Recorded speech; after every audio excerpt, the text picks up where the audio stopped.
अस्सलाम वालेकुम स्टूडेंट्स, क्या हाल है? आई होप सब सारे अच्छे होंगे, तगड़े होंगे, खुश होंगे, बाश होंगे।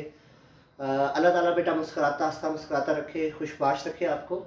आज एक इम्पॉर्टेंट टॉपिक के साथ आपकी खिदमत में हाजिर हूँ, सेंट्रीपिटल फोर्स। अगर देखा जाए तो चैप्टर नंबर 5 का सबसे इम्पॉर्टेंट टॉपिक है सेंट्रीपिटल फोर्स। 9th क्लास में भी इसका कंसेप्ट लिया हुआ है। इसकी मैथमेटिकल डेरिवेशन थोड़ी डिफरेंट है, उसको हम कोशिश करेंगे अच्छे से समझें भी, ड्राइव भी करें, उस वे से रिप्रेजेंट करें कि एग्जाम में हमारे अच्छे से मार्क्स आ जाए। तो सेंट्रीपिटल फोर्स की बात करें तो हम यूं डिफाइन करेंगे, हमने पढ़ा हुआ है जैसे 9th क्लास में, a force that keeps a body to move in a circle is known as centripetal force. ऐसी फोर्स जो बॉडी को सर्कल के अंदर मूव कराती है वो क्या कहलाती है? सेंट्रीपिटल फोर्स कहलाती है। या यूं भी कह सकते हैं kind of a force that bends straight line path into circular path is known as centripetal force. ऐसी फोर्स जो स्ट्रेट पाथ को सर्कुलर पाथ में कन्वर्ट कर दे उसको किसका नाम देंगे? सेंट्रीपिटल फोर्स का नाम देंगे। जस्ट लाइक एग्जांपल के तौर पर हम कहते हैं कि सन है वो अर्थ के अराउंड रिवॉल्व कर रही है due to effect of centripetal force.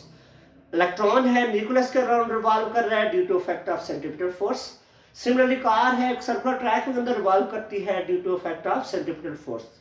आज जो बेसिक हमने देखना है, हमने इसके लिए क्या करना है? मैथमेटिकल रिलेशन ड्राइव करना है सेंट्रीपिटल फोर्स के लिए। तो मैथमेटिकल रिलेशन कैसे ड्राइव होगा, पहले तो ये ज़हन बनाते हैं। कहना है देखें, जैसे हमें हमेशा से मैंने कहा है कि अगर फोर्स फाइंड करनी है तो सबसे पहले आपके जहन में आना क्या आना चाहिए? Newton second law. तो आप इसका मतलब फोर्स जो फाइंड करते हैं हमेशा जो कोशिश होती है आपके न्यूटन सेकंड लॉ से, F = ma। m तो एक कांस्टेंट क्वांटिटी है बेटा, मास है, ये तो चेंज नहीं होता, तो ए चेंज हो सकता है। इसका मतलब ये होगा अगर सेंट्रीपिटल फोर्स चाहिए तो सबसे पहले हमें क्या चाहिए होगा? Centripetal acceleration. क्या चाहिए होगा बेटा? Centripetal acceleration. क्योंकि सेंट्रीपिटल एक्सेलरेशन आ गए तो सेंट्रीपिटल फोर्स आ जाएगी। तो इसका मतलब जो पहले हमने कैलकुलेशन करनी है वो किसके लिए है बेटा? सेंट्रीपिटल एक्सेलरेशन की। बेशक आप हेडिंग भी यूं दे दें कि सेंट्रीपिटल एक्सेलरेशन। अब सेंट्रीपिटल एक्सेलरेशन हमने निकालना है, कैसे निकालेंगे देखिएगा। हम कहते हैं suppose let us consider a body which is moving in a circle। Consider करते हैं एक बॉडी है जो सर्कल के अंदर क्या कर रही है? मूव कर रही है। the radius of circle is r। Circle का रेडियस बेटा क्या है? r है। Suppose there are we consider 2 point a and b। हम कंसीडर कर रहे हैं दो पॉइंट है हमारे पास, एक a है दूसरा b है। At point a the velocity of body is v1। Point a पे जो बॉडी की वेलोसिटी है v1 that is tangent to circle. At point B, the velocity of body is v2 that is tangent to circle। हमने कहा देखें, consider किए दो points. हमने कहा बॉडी सर्कल के अंदर मूव कर रही थी।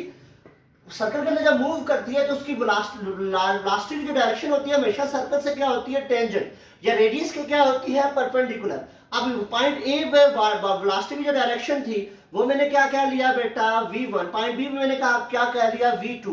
और जो बॉडी यहाँ पर एंगल जो बना रही है इस मोशन के दौरान, सपोज मैंने क्या कह लिया बेटा? थीटा एंगल बना दिया। और अब मैंने यहाँ से कहा कि बॉडी जब ए से बी तक मूव कर रही है, जो डिस्टेंस ट्रैवल कर रही है उसको नाम देता हूँ डेल एस का। सपोज ए से लेकर बी तक मूव कर रही है तो डिस्टेंस में ट्रैवल किया डेल एस। अब देखें एक्चुअली हम फाइंड करना चाह रहे हैं acceleration as at point A velocity is v1, at point B velocity is v2। the direction of velocity is change। A पे और B पे velocity की डायरेक्शन क्या होगी? चेंज होगी। this means that acceleration is produced। इसका मतलब acceleration क्या हो गया? प्रोड्यूस हो गया, because the change in velocity is known as acceleration। और यहाँ velocity क्या हो रही है? चेंज हो रही है। स्पीड तो कांस्टेंट है लेकिन velocity चेंज हो रही है। कैसे? क्योंकि डायरेक्शन चेंज हो रही है। इसका मतलब एक्सेलरेशन क्या हो रहा है? प्रोड्यूस हो रहा है।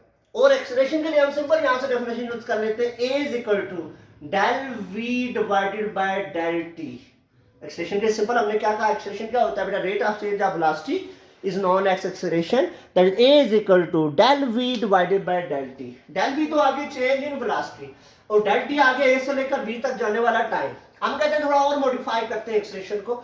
ये तो हम प्रॉपर लीनियर मोशन के लिए यूज करते हैं, हम सर्कुलर मोशन के लिए करना चाह रहे हैं। तो हम कह रहे हैं देखें इसने A से लेकर B तक जो डिस्टेंस कवर किया वो डेल एस। डिस्टेंस क्या ट्रेवल किया बेटा? Del S. In time del T. तो अब हम मजीद कहते हैं कि स्पीड की डेफिनेशन से यूं कर लेते हैं, डेल टी की जगह वैल्यू पुट करते हैं। एज वी नो दैट, हम जानते हैं क्या कि S = vt। S = vt और del S = v * del t। यहां पर हम कहते हैं ये सपोज v क्या है? स्पीड है बेटा।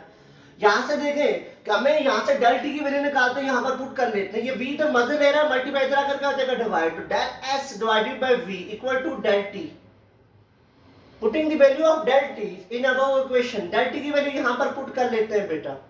जब पुट करेंगे तो क्या फॉर्म बनेगी, a is equal to del v divided by del T की जगह value divided by del s over v. ये वी ऊपर चला जाएगा बेटा यहाँ से, जब वी ऊपर चला जाएगा तो क्या फॉर्म बनेगी बेटा, देखिएगा a is equal to del v divided by del s multiply by v. This is equation number 1। ये क्या आ गया, इक्वेशन नंबर 1 आ गई। Simple, a is equal del v divided del t किया, डेल टी की जगह वैल्यू पुट की, equation of motion से del S divided by v, तो a is equal to del v divided by del s multiply by v.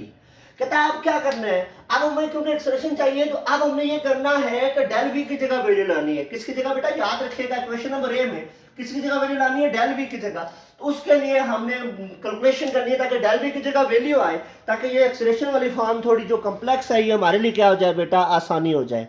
तो कैसे ला सकते हैं, देखिएगा।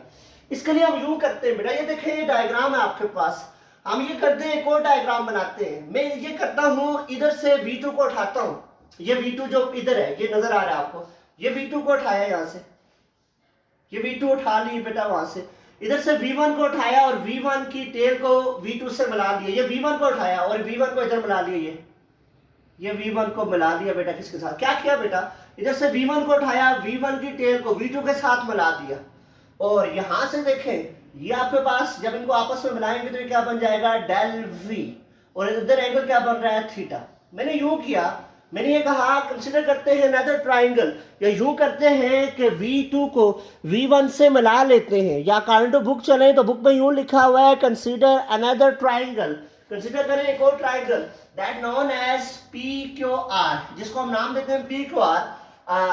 In this triangle the V2 is parallel and equal to PQ is parallel and equal to V2, कि PQ parallel equal है किसके, V2 के, and PQR is parallel and equal to V1, QR जो है parallel equal to V1 है, and similarly del V is parallel equal to AB, और del V किसके equal है बेटा, AB के पैरेलल है। सिंपल ये कह रहा है बेटा, देखिए हमने V1 और V2 को आपस में मिलाया तो ट्राइंगल बन गई, और इस ट्राइंगल में देखें जो PQ है ये V2 को रिप्रेजेंट कर रहा है, QR रिप्रेजेंट कर रहा है V1 को, और PR बेसिकली किसको रिप्रेजेंट कर रहा है, AB को रिप्रेजेंट कर रहा है। अब अगली बात बहुत अच्छे से समझिए, जहां पे बच्चा कंफ्यूज होता है, कहता है यहाँ एक चीज नजर आ रही है कि जो वेलोसिटी होती है वो हमेशा से क्या होती है, परपेंडिकुलर होती है रेडियस के।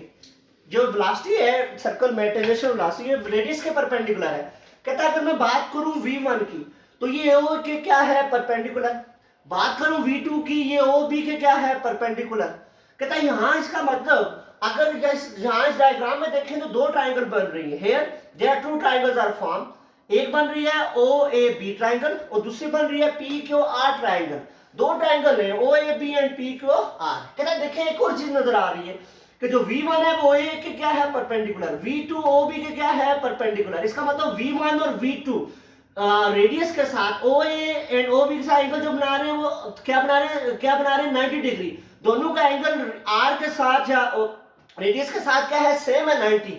इसका मतलब ये हुआ कि जो एंगल V1 और V2 के दरमियान होगा वही एंगल कहां पे बनेगा, इस सेंटर पे होगा। सुने ये बात समझिए, थ्योरम है बेटा, इसमें ये कहता है देखें V1 OA के परपेंडिकुलर है रेडियस R के, V2 OB के परपेंडिकुलर है रेडियस R के। कहता है अगर V1 और V2 OA एंड OB के परपेंडिकुलर है, इसका मतलब यह हुआ कि V1 और V2 के दरमियान जो एंगल होगा वही O एंड OB के दरमियान होगा, क्योंकि V1 और V2 का O एंड OB के साथ सेम एंगल है। इसका मतलब V1 और V2 का जो आपस में एंगल होगा वही एंगल O एंड OB के दरमियान होगा। ये बेटा क्या है, थ्योरम।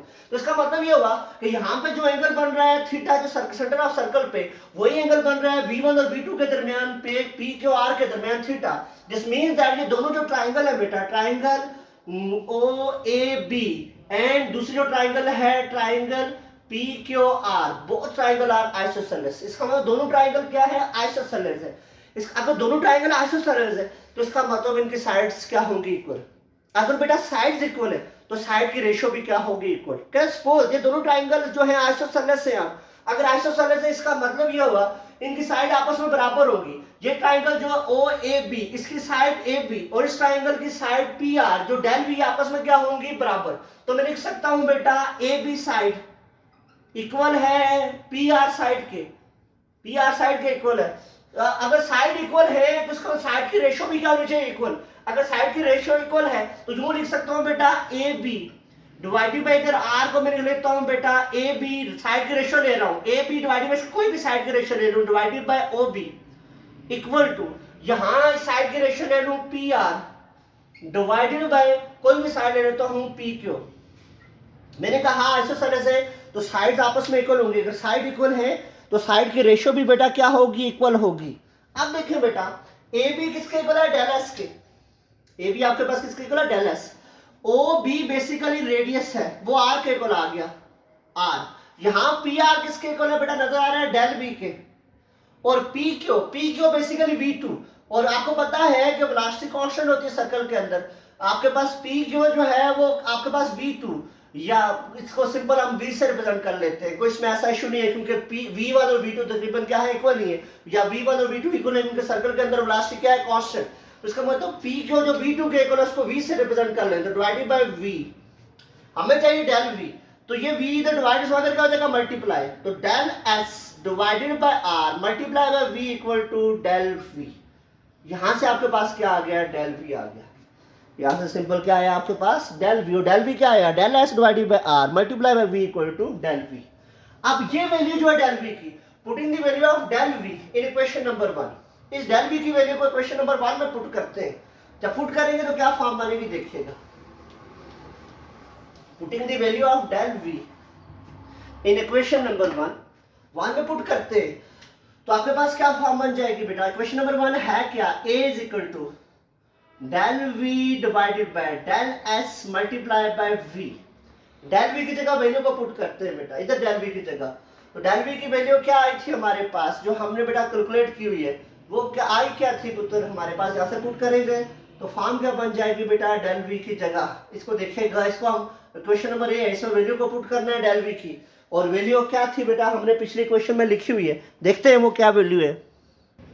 एज जो डेल v की जगह वैल्यू है वो जब हम पुट करेंगे तो आपके पास क्या फॉर्म बनेगी बेटा, देखिएगा a is equal to del v की जगह वैल्यू पुट करेंगे तो क्या फॉर्म बन जाएगी, del s divided by r multiply by v, ये डेल v की वैल्यू है बेटा, del s divided by r multiply by v divided by del s multiply by v।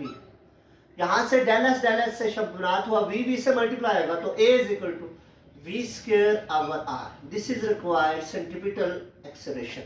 ये आपके पास क्या आ गया, सेंटीमीटर एक्सेलरेशन, जो क्या है a is equal to v square over r, और हमेशा एक पॉइंट याद रखेंगे ऑब्जेक्टिव पॉइंट ऑफ व्यू के लिहाज से a is equal to v square r, that is centimetre acceleration, and the direction of centimetre acceleration is always towards centre of circle, it is always directed towards centre of circle, towards center of circle, और direction of centimeter acceleration is always towards center of circle, that is a is equal to v square over r।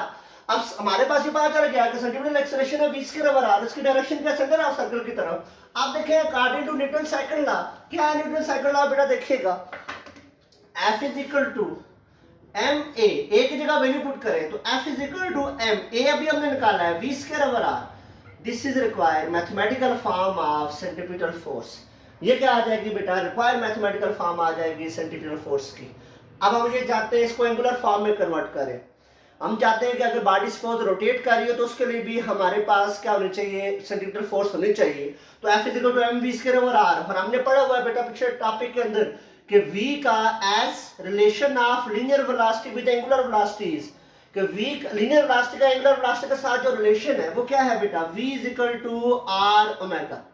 आज हम जानते हैं v is equal to r omega, v की जगह value जब put करेंगे तो f is equal to m, v की जगह वैल्यू r ओमेगा का square divided by r, f is equal to m r square omega square divided by r, एक r से कैंसिल, तो क्या आ जाएगा बेटा, f is equal to m r omega square, this is required mathematical form of centripetal force. बेटा in term of angular velocity what is the mathematical form of centripetal force, F is equal to mr omega square, ये क्या आ जाएगी, required mathematical form आ जाएगी centripetal force की। इसको calculate कीजिएगा बेटा, देखिए लिखिएगा, कुछ ना समझ आए मुझसे डिस्कस कीजिएगा, अपना बहुत सारा ख्याल रखेंगे, अल्लाह हाफिज।